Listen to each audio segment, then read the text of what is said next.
In this video, I want to talk about how my wife and I asked for more money at our 9 to 5, and I hope it helps you because when we started to do this, we felt very poor.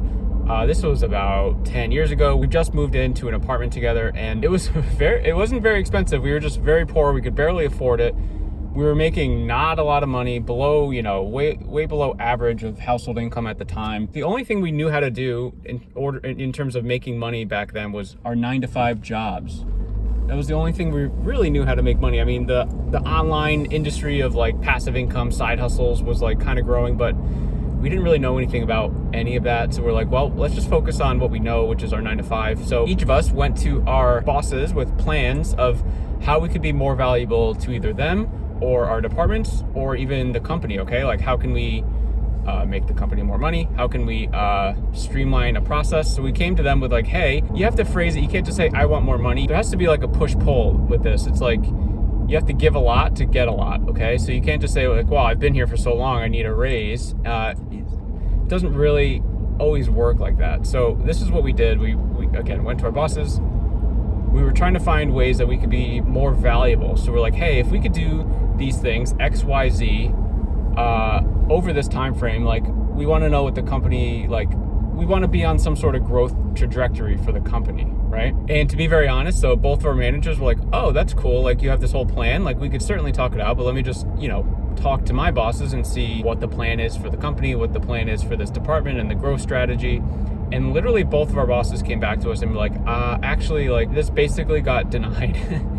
So my wife and I were like, okay, so we are no longer going to be wasting our time at these companies and we need to look for jobs. So when I looked for a new job, I got a 10% increase at the time, which was great. And then when my wife looked for a new job, she got a 18% increase in her pay, okay? So just because we went to our previous bosses and we're like, hey, we essentially asked for more money without directly asking for more money. We're like, we want to try to provide more value. We'd like to grow in this company and, get promotions and stuff. So what would that look like? They both said no. So we're like, okay, well, we still want to do that. So obviously we can't grow at the companies that we're at. Let's change course. And I think it's powerful looking back at what we did. I talked to a lot of people about their personal finances. So for extra context, if this is your first time meeting me, my name's Chris. I've been an accountant for 10 years. So right about the time when we started doing this, I landed my first entry-level accounting job. I went to school for accounting.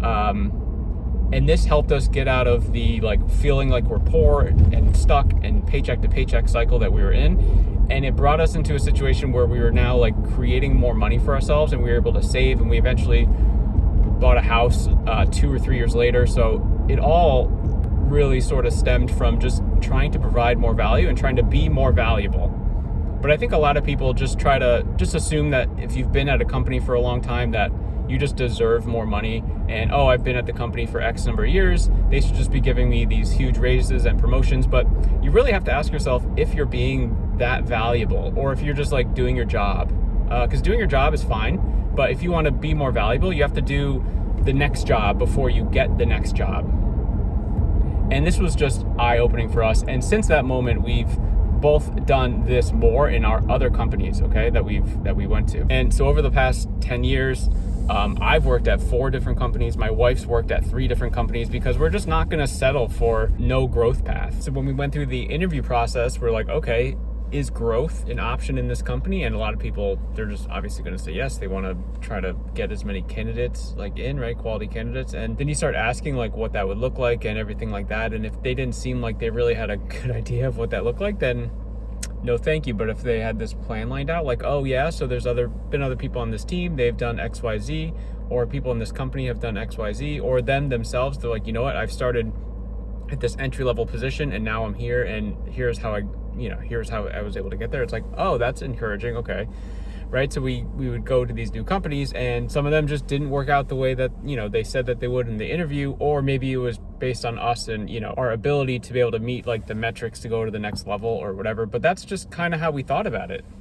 Just how can we provide more value to the company? How can we provide more value to ourselves and make ourselves better to, at the end of the day, make more money and be more valuable and not feel so poor and not feel like we're living paycheck to paycheck all the time, right? So my wife and I have done this all the way up the ladder. We both make over $100,000 now. It's because we put in the effort to try and A, build our own skills, B, and just provide more value to again, our company, department, whatever. So if you feel like you're not making enough money and you're not hitting any financial goals because you don't make enough money and you don't have any extra money at the end of the month, try out this strategy, okay? But don't just walk to your boss and say, hey, I need more money, and slam your fist on the table.